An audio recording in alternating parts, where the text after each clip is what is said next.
The race to win wars and explore the stars have created some of the most fantastic products ever designed, and we use them every day, unaware of their amazing origins. On Wicked Inventions. Hot air balloons, a peaceful form of air travel made popular over the war-torn battlefields of Europe. Synthetic rubber, how an emergency in Allied supplies during World War II led to the tyres we use today. Metal detectors, the treasure-finding device that has been saving lives for decades. We reveal the amazing science and manufacture behind these wicked inventions.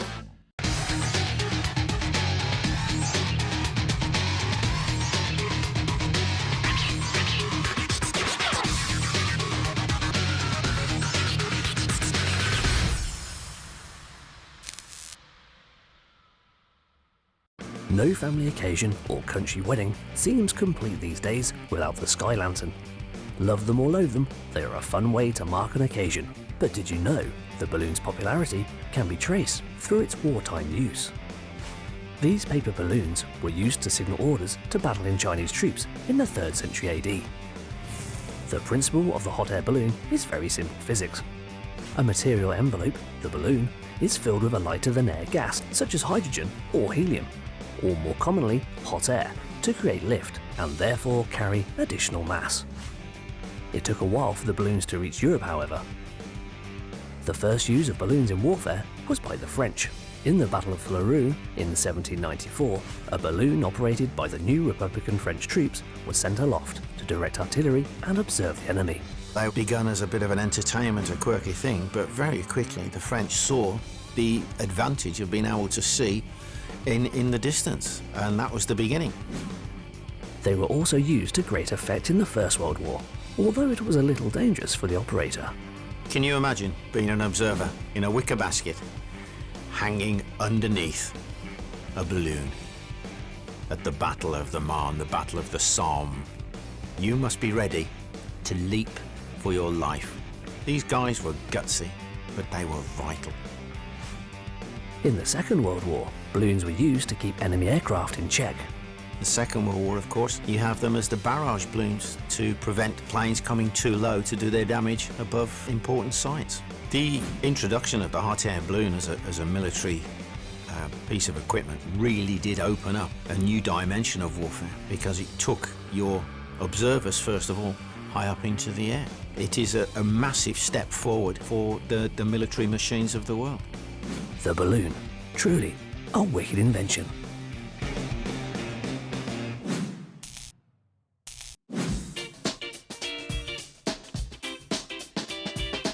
Cameron Balloons Limited have been making hot air balloons since 1971.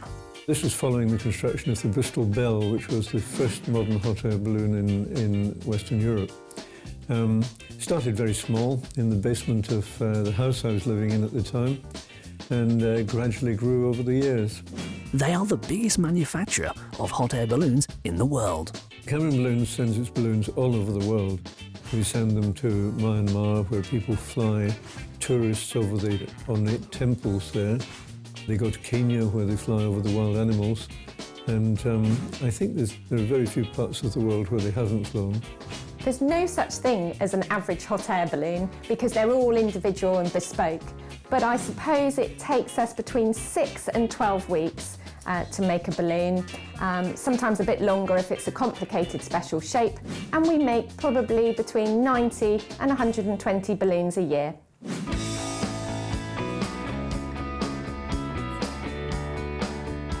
The hot air balloon making process starts with actually sitting down and discussing what the person actually wants.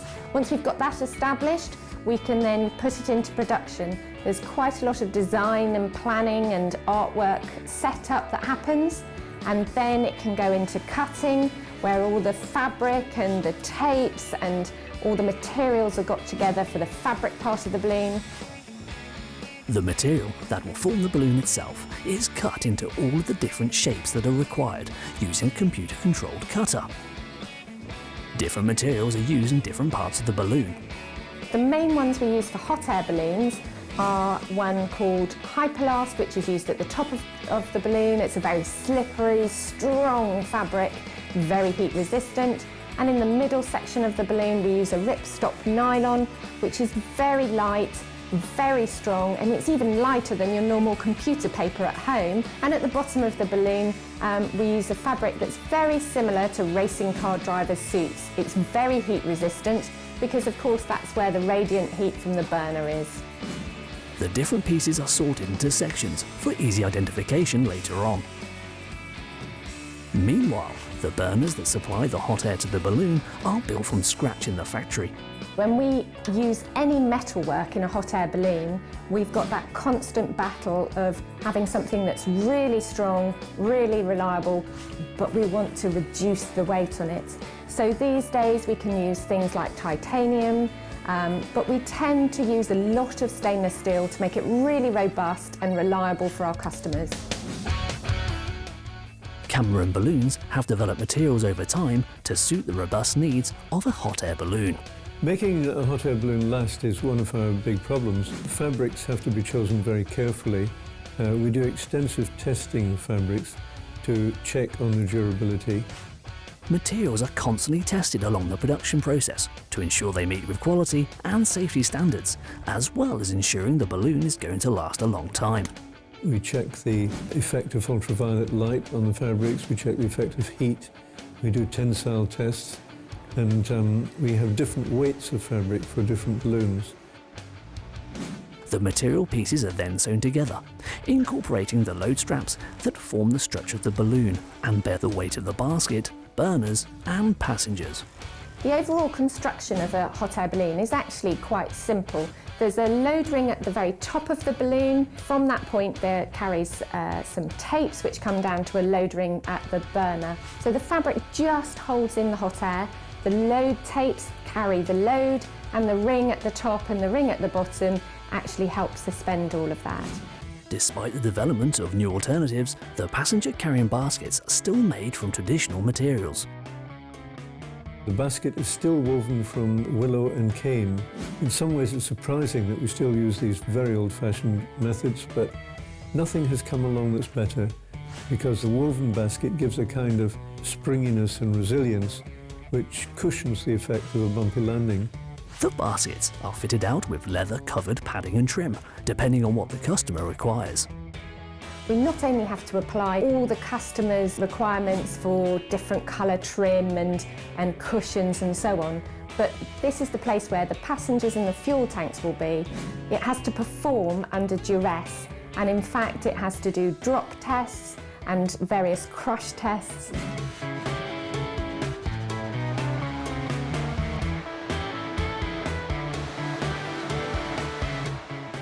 Once finished, the balloon is thoroughly tested by the team to ensure it is fully functional and safe before delivery to the customer.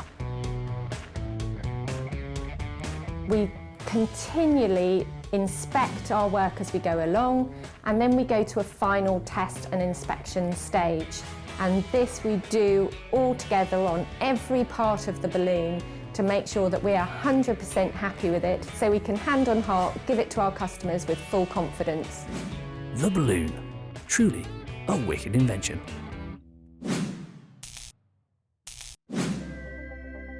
In our daily lives, we are surrounded by amazing innovations that make our life easier. But there is only one that has been hailed as humanity's greatest invention. And that's the wheel. The wheel's origins may have been lost in time, but the rubber that grips our cars to the road has a distinctly World War II past. Why? Well, it all starts with natural rubber. Rubber comes from the rubber tree, as it is called. It's a tree that originally found in South America, and what you do is you take the tree, you cut the bark, and sap slowly runs out of it. This sap is a milky mixture of water and latex. Latex contains rubber and latex molecules, and what's then done is it's processed with a bit of acid, and the rubber itself can come out. The peoples of South America used it for many things, including waterproof coats, shoes, and balls to play their ball games that they're quite famous for in ancient cultures. Natural rubber may be a useful material, but it does have its limits. It has only a certain temperature range over which it will work. In cold winters, it will freeze rock solid and become effectively like a rock and not very useful for its elastic properties. When it gets too warm, it will melt, which obviously doesn't work very well if you're trying to use it as a tyre in a hot country.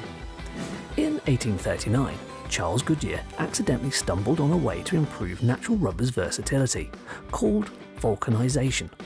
By adding sulfur and lead to natural rubber and heating it, vulcanization took the natural rubber fibers and molecules and cross-linked them with one another, and meant that the materials would be more durable and wouldn't melt.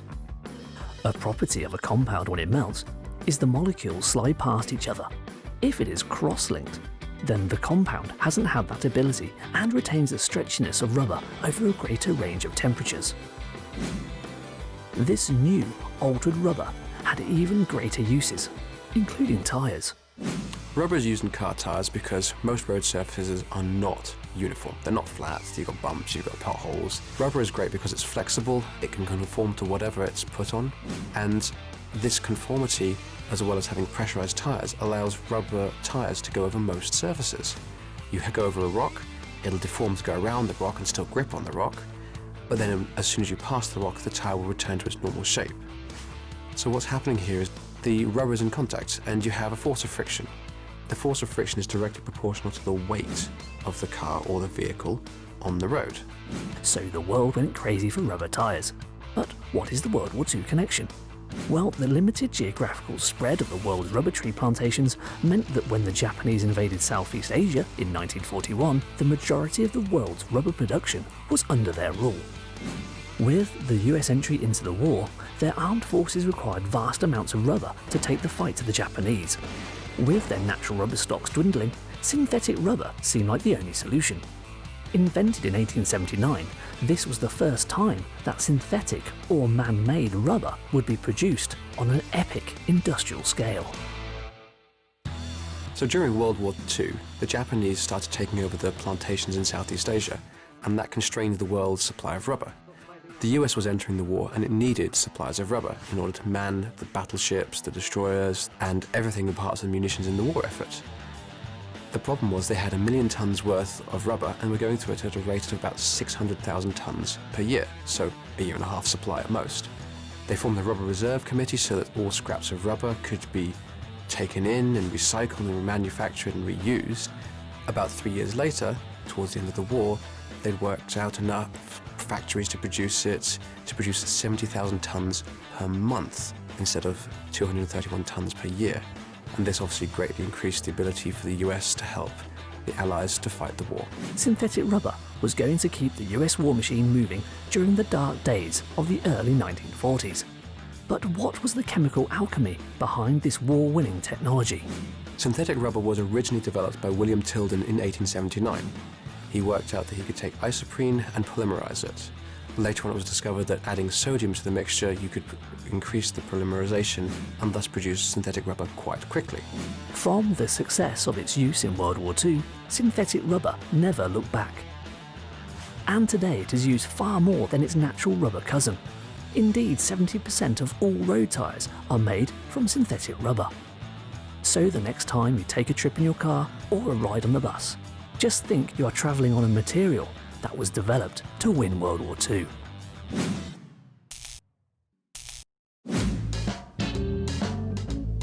Synthetic rubber may be a fantastic invention, but the forces acting on car tyres made with this wonder material are even more impressive. To begin, our intrepid tester takes 2 of his favourite shopping catalogues and begins to interweave their pages. The experiment will work best if you use 2 soft-backed catalogues and try and sandwich as many pages as you can, although a few pages at a time will still give you a result. Sometime later, and the 2 weighty tomes have most of their pages resting in between each other. Now then, try pulling them apart. Not so easy, is it? And it is all because of friction. Friction is the force that opposes motion when 2 surfaces come into contact. Place a sheet of paper on top of another, and it is easy to slide them apart. But when you have hundreds of pages all acting together, then the force is immense, and there is no superglue in sight. So, how much force is needed to prise the 2 books apart? I think this calls for a build. The materials: wood, weights, metal wire, pulleys, clamps, and an assortment of screws. Taking a trestle, our tester constructs a rig which will allow weights to be suspended from each book, so we can find out how much weight will make the books slip apart. Let's see if we can beat Mother Nature's friction. Gradually, our tester adds the weights. The wires go taut under the strain, but the books refuse to budge. How much weight can the pages take? Well, quite a bit actually. In the end, our tester is defeated. With just under 70 kilograms, or the average weight of a woman, trying to pull the two books apart, we've had to halt the experiment as our rig threatens to break under the testing conditions. And our conclusion? It seems you underestimate the power of friction at your peril.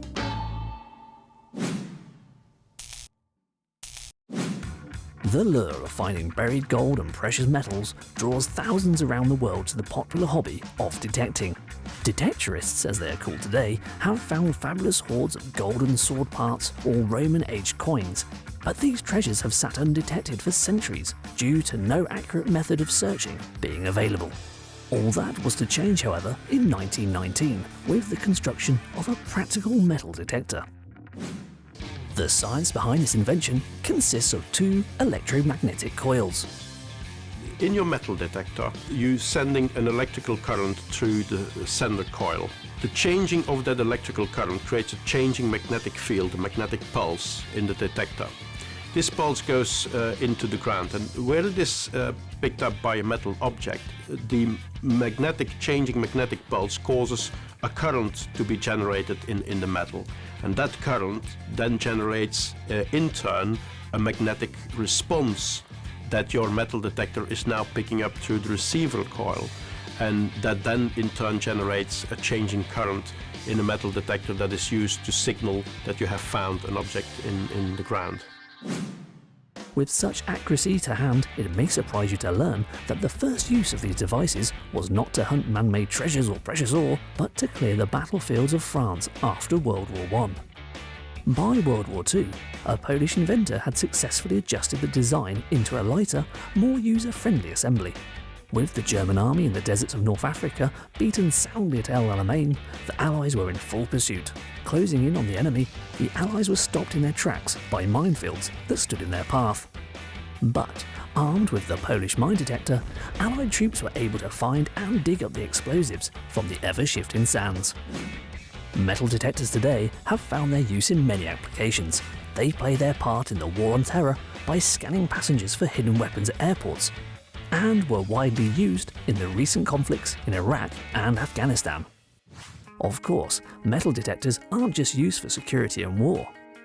Another interesting use is the local Dallas Aquarium. They have a big penguin tank with a number of penguins where you can watch them swim. And as it would be, people invariably want to throw things into the water. The penguins will ingest these things. So the zoo there will actually take those penguins and line them up and scan their little bodies with the hand scanner to see if anything's in their bellies. And they found quite a few metallic objects the penguins have ingested that might have otherwise killed them if they were not removed quickly. As the technology behind these detectors improves, it's increasingly likely the Earth will give up more of its metal treasures, buried for millennia. Today, one of the leading producers of metal detectors can be found in Texas, Garrett Metal Detectors. Charles Garrett, a keen treasure hunter, began building his prototype metal detector over 50 years ago. There was one night that my mother came in, Eleanor Garrett, and said to my dad, "Charles, let's put it on the market or forget it." So at that point, Garrett Metal Detectors begun. Still very much a family-run business today, Garrett has grown into one of the leading metal detector producers in the world. The production process begins with magnetic modelling in computer software. This helps engineers to monitor the detector's performance and design the style and shape of the all-important detection coil. The plastic casing of the metal detector is then designed using computer-aided design or CAD software. This software allows the engineer to look at the stress patterns of the plastic and therefore produce the most durable, functional and ergonomic design possible.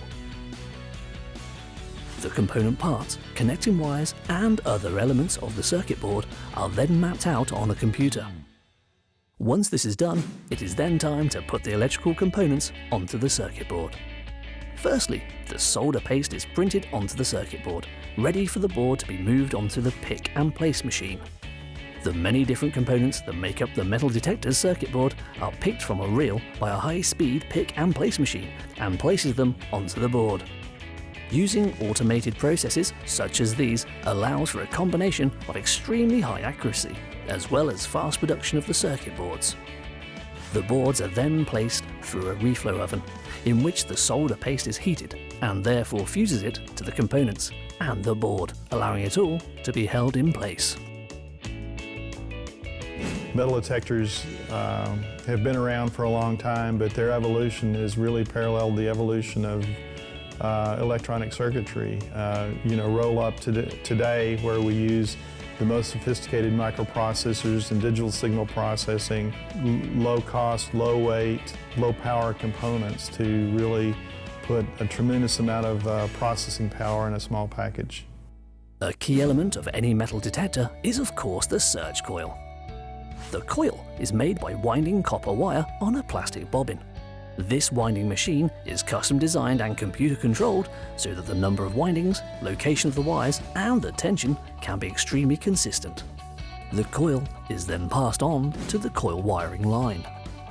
The circuit board, freshly spun magnetic coils and cables are all put into the plastic shell and then secured with heated glue. Now that the coils have been placed into the shell and the wires have been connected, they are all encapsulated in epoxy resin using an automated mixing and dispensing machine. With the search coil complete, the aluminium tubes of the metal detector, which will form its stem and handle, are bent into shape using a computer-controlled bending machine. This bends the metal to exactly the right shape, depending on the model of metal detector being produced. Holes are then punched into the freshly bent metal stems to allow for the relevant plastic casings to be fitted to them. The metal detector is then finished on the final assembly line. The circuit boards are first installed into a programmer that installs the detector's software. Once this is complete, the board is calibrated using test objects, such as coins, that spin over the detection coil. This sends signals to the board that allows the operator to calibrate it, as well as signaling that everything is working as it should be. With the board complete, battery contacts and speakers are then fitted into the plastic console casing. The circuit board and the front panel are then added. The casing's label is stuck into place before it is passed down the line to be screwed and secured, batteries added and then branded. A torque wrench is then used to secure the nuts for the connectors. One connector is for the search coil and the other is for the headphones. The freshly powder-coated stems are then attached to the console, as well as the cuff assembly. The detector is then linked up to its search coil, and different metals are again passed over it in order to verify the detector is detecting with the right sensitivity. Final assembly complete and all tests passed, the metal detector is then boxed up and shipped off, ready to discover wicked new treasures. So there you have it, a dash through the hidden history, super science and amazing manufacture of products that you use every day, but have never realised their amazing background. Hot air balloons, synthetic rubber and metal detectors, all wicked inventions.